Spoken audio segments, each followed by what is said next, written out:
The day I discovered my childhood had been a lie started like any other Tuesday. I was folding laundry in my quiet suburban home. The kind of silence you only notice once your kids are grown, and your husband has been gone for years. The radio played softly in the background, one of those true crime shows I liked listening to while doing chores. I wasn't really paying attention until I heard my name. Not just my first name, my full name, and the town I grew up in. My hands froze around a towel. The host said, "Today we're revisiting a famous local case from the late 1990s, the disappearance of 6-year-old Emily Carter, known in Ohio as the Miracle Child." My heart slammed against my ribs. I hadn't heard that nickname in years. They played the original 911 call, and when my mother's voice filled the room, something inside me shifted. She was crying, but not in the way I remembered. Not wild with panic, not broken with fear. There was control in her voice, urgency, almost irritation. And suddenly a thought pierced me like lightning. She doesn't sound like a woman who lost her child. She sounds like someone whose plan went wrong. What I discovered next would change everything. For most of my life, I believed I was lucky to be alive. At 6 years old, I had been taken from a grocery store parking lot, while my mother turned her back for a moment. That was the story. A stranger, a white van, hours of terror, then a miracle. I was found behind a church 3 blocks away, unharmed, alive. The town celebrated. Church bells rang. Neighbors brought casseroles. My mother cried on television, clutching me like I would disappear again. People whispered about angels watching over me. Teachers treated me gently. Parents hugged their kids tighter around me. And I grew up carrying a trauma I couldn't remember. But trauma shaped everything. Our home became a fortress. Locks on every door. Lights left on all night. Windows checked again and again. My mother never let me sleep over at friends' houses. Never let me walk anywhere alone. When I was 9, she married Tom. He was quiet, strong, always watching. From the beginning, Tom insisted on driving me everywhere. School, practice, friends' houses. Even when I was old enough to go alone, he said the world wasn't safe. My mother agreed. They said it was love, but love slowly started to feel like a cage. There were moments that didn't sit right. Once when I was 12, I rode my bike 2 streets away without telling them. Tom's truck appeared beside me within minutes. Not relieved, angry. He yanked the bike into the truck bed and ordered me inside. Another time, when I was 16, my phone died at the mall. When I turned it back on, I had 37 missed calls. They were already there. My mother shaking, Tom pacing like a storm. I told myself they were scared. That trauma never leaves. But deep down, something felt wrong. I grew up, went to college, got married, had 2 children. Then life did what life does. My marriage collapsed slowly. My mother passed from cancer. Tom moved away. And the kidnapping faded into something people only mention once in a while. Until that radio show. I listened to the 911 call over and over. The more I heard it, the clearer it became. There was no hysterical breathing, no choking sobs, just fast talking, commanding, like someone pushing a story forward. I spent the night searching old articles. The more I read, the more cracks appeared. Different timelines, different witnesses, different versions of who found me. The story had shifted over the years. Why? The next morning, I drove back to my childhood town. The grocery store still stood. The church across the street still looked the same. Standing there, memories I hadn't felt in decades rushed back. Holding my mother's hand, laughing, eating ice cream, the sun in my eyes. There was no fear, no screaming, no stranger, just a normal afternoon. My stomach dropped. Then another memory surfaced. A truck parked nearby. Tom's truck. Engine running. Waiting. I found the retired detective who worked my case. Frank Miller. He lived in a small house near the edge of town. When I said my name, his face drained of color. "I always wondered when you'd come," he said quietly. "Was I really kidnapped?" He sighed deeply. "No, Emily, you weren't." The world tilted. "Then what happened?" "Your mother staged it, and Tom helped her." The truth unraveled slowly. There had been a custody battle. My biological father, a man I barely remembered, was about to win. He had a steady job, a clean record. He loved me deeply. My mother was terrified of losing me. Tom had connections. They created a crime. They hid me for half a day at Tom's sister's house, then found me. Police focused on my father. He became the suspect. His life collapsed. He lost his job, his friends, his reputation. Eventually, he left town, broken. I found him in Arizona, living in a small trailer. Older, weathered. But when he saw me, he cried like a child. "I never stopped loving you," he said. He showed me boxes of letters, one for every year. Unopened, never delivered. My mother had hidden them all. I collapsed into his arms.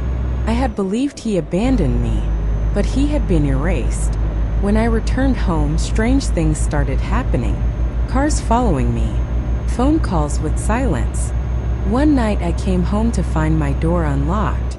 Nothing stolen, but on my bed lay a photo of me as a child. A warning. They knew I was uncovering the truth. I confronted Tom with the recorder hidden in my pocket. Was I ever kidnapped? He stared at me calmly. No. My heart pounded. Then why lie? You were being taken from us. You destroyed my father. He was in the way. You stole my childhood. We protected you. That word, protected, sounded twisted coming from his mouth. He admitted everything. The plan, the lies, the pressure, how they ruined my father to keep me. The case exploded when I turned everything in. Media swarmed the town again, but this time with a new headline.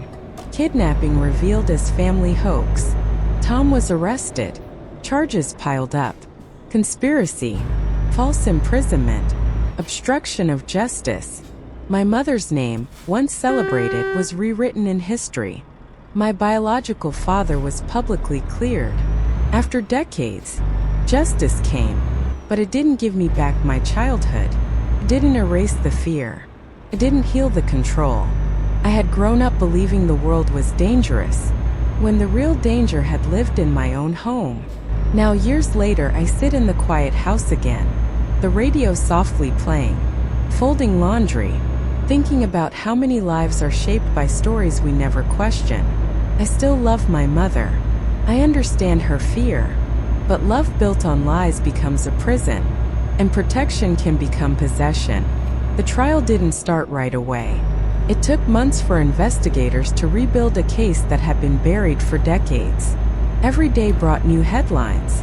People I grew up with stared at me in grocery stores. Some looked ashamed. Others looked angry. A few whispered that I should have left the past alone. But most looked stunned, because no one wanted to believe a mother could do something like that. Especially mine. Tom was held without bail. When I saw him in court for the first time, he didn't look strong anymore.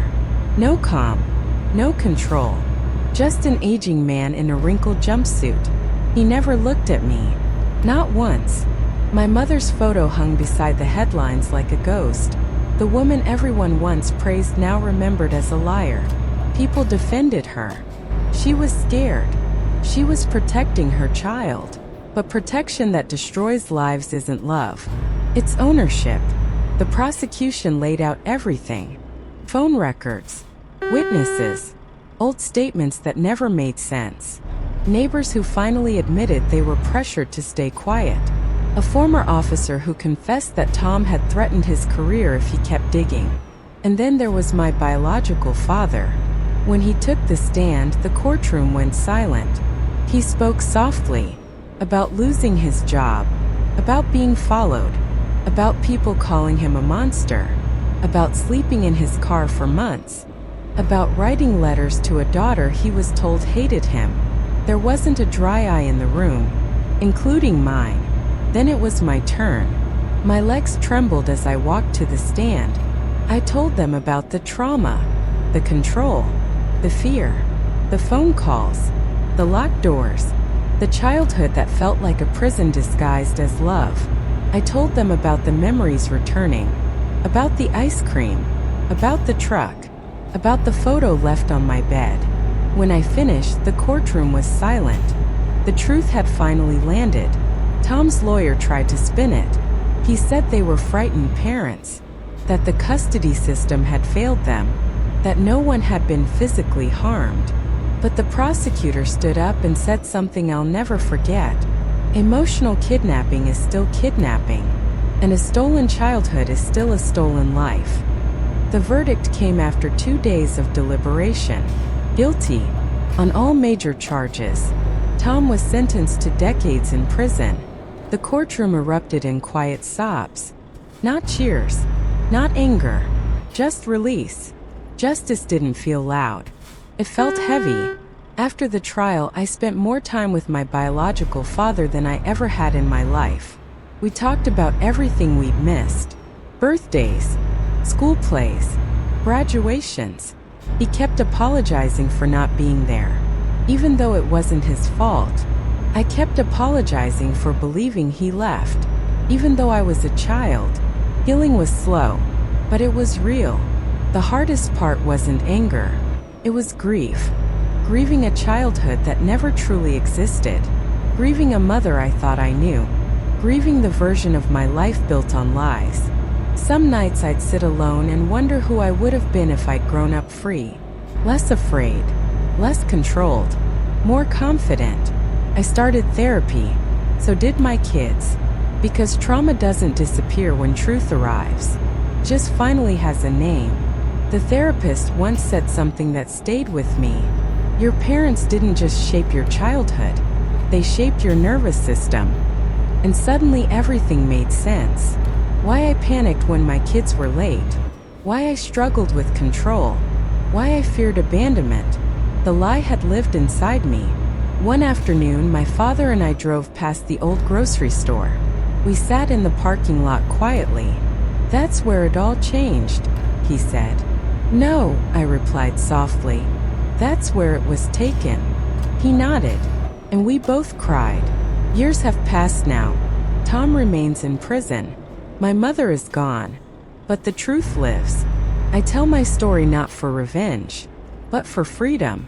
Because somewhere right now, someone is being controlled in the name of love. And they deserve to know. Fear isn't protection. Control isn't care. And silence only protects the abuser.